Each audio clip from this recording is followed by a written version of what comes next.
तुम्हारी बीवी धंधा करती है क्या? क्या हुआ निखिल, सब ठीक तो है? हाँ शिखा, सब ठीक है।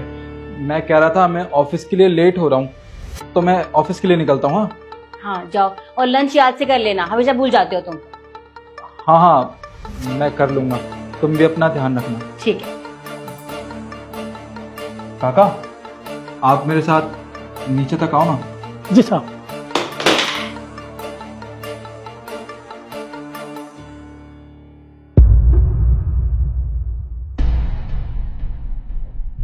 चाचा, तुम्हें जरा भी शर्म नहीं आती? तुम क्या बकवास कर रहे थे मेरी बीवी के बारे में? मैं सच कह रहा हूँ साहब, मैं झूठ क्यों बोलूंगा भला? आपके जाने के बाद मैडम जी किसी लड़के को बुला कर लाती है। पर ऐसा कैसे हो सकता है? मैं क्यों विश्वास करूं तुम्हारी बात पे? तो सर, आपके जूते मेरा सिर। आप नीचे खड़े हो जाओ, अपनी गाड़ी में बैठ जाओ, आज ऑफिस नहीं जाना। मैं आपके पास फोन करूंगा, वो लड़का आने वाला है। ठीक है, अगर तुम कहते हो तो अभी के लिए मैं तुम्हारी बात पे विश्वास कर लेता हूँ। पर याद रखना, तुम्हारी बात जरा भी झूठ निकली ना तो तुम्हारे साथ बहुत बुरा करूंगा मैं। ठीक है साहब। ठीक है, अब तुम अंदर जाओ।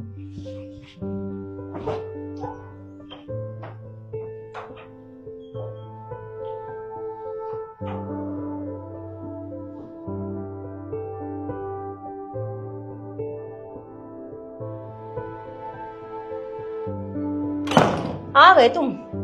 हाँ मैडम, वो मैं थोड़ा ट्रैफिक में फंस गया था, और आप बुलाओ मैं ना आऊँ। अच्छा अच्छा ठीक है। अब मेरी बात ध्यान से सुनो, मेरे पति ऑफिस गए हैं, शाम तक वापस आएंगे, तब तक हमारा काम हो जाना चाहिए, ठीक है? जी। चलो।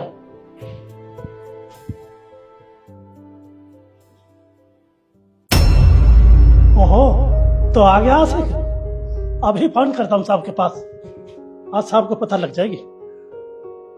हेलो साहब। हाँ, मैंने कहा था ना आपसे, आ गया वो लड़का। अभी अभी मैडम के साथ कमरे में है, आप आ जाओ। हाँ हाँ हाँ, ओके सर, अब पता चल जाएगी।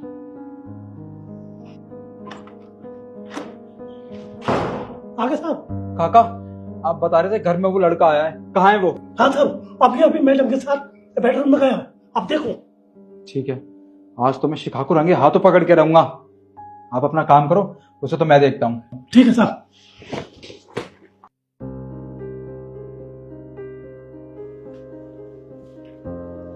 ठीक है। बहुत अच्छे शिखा, मैं जरा भी शर्म नहीं आ रही? मेरे ऑफिस जाने के बाद मेरी पीठ पीछे तुम मेरे घर में ये काम करती हो? निखिल, तुम गुस्सा क्यों कर रही हो? मैंने ऐसा क्या कर दिया? तुमने क्या कर दिया? अरे शिखा, कम से कम अब तो शर्म करो। मैंने तो तुमसे प्यार किया था और तुमने तो मुझे धोखा दिया। तुम मेरी पीठ पीछे नए नए मर्दों को मेरे घर में बुलाती हो। मैं बिल्कुल शर्म नहीं आती शिखा? क्या मर्दों को घर बुलाती हूँ मैं? निखिल, कम से कम बोलने से पहले सोच तो लो, तुम क्या बोल रहे हो, किसके बारे में बोल रहे हो? अरे रहने दो, बस करो। तुम्हें क्या लगता है तुम ये सब काम करोगे और मुझे कुछ पता भी नहीं चलेगा? काका ने मुझे सब कुछ बता दिया कि मेरे बाहर जाने के बाद तुम मेरी पीठ पीछे धंधा करती हो। निखिल, तुम ऐसा बोल भी कैसे सकते हो? मैं तुम्हारी बीवी हूँ। अच्छा, तुम ये सब कर सकती हो और मैं बोल भी नहीं सकता? ठीक है, अगर तुम ये गलत काम नहीं कर रही थी तो ये आदमी कौन है और ये तुम्हें पैसे क्यों दे रहा था? ये डिलीवरी बॉय है, ये मेरे लिए काम करता है। Delivery boy? मैं समझा नहीं। मैंने तुमसे एक बात छुपाई थी। तुम्हारा काम सही से चल नहीं रहा था, तुम बहुत परेशान थे, इसलिए मैंने सोचा कि मैं कोई छोटा मोटा काम शुरू कर लेती हूँ। तुम तो मुझे बाहर जॉब करने नहीं देते हो, तो इसलिए मैंने फूड डिलीवरी का काम शुरू किया और घर घर खाना पहुंचाती हूँ, उसी से ये पैसे आते हैं। और आज भी ये वही काम कर रहा था, उसी के पैसे लाया था मेरे लिए। और तुमने मुझ पे शक किया और तुम्हें लगा कि मैं ये सब काम करती हूँ। निखिल, एक बार मुझसे पूछ तो लिया होता, तुमने इतना घटिया इल्जाम लगा दिया मुझ पे। क्या? मैं भी कितना बड़ा बेवकूफ हूँ। मैंने एक बार भी नहीं सोचा कि मैं जिस पे इल्जाम लगा रहा हूँ वो मेरी बीवी है और वो मुझसे इतना प्यार करती कि कभी मुझे धोखा दे नहीं सकती। शिखा, मुझे माफ कर दो, मुझसे बहुत बड़ी गलती हो गई। मुझे कम से कम एक बार तुमसे पूछ लेना चाहिए था। प्लीज मुझे माफ कर दो।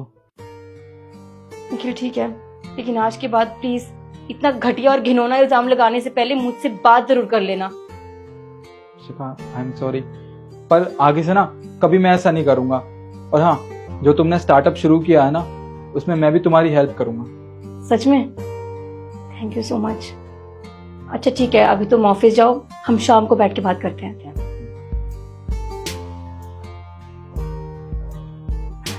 अच्छा सुनो, तुमने सेक्टर 16 में खाने की डिलीवरी कर दी ना?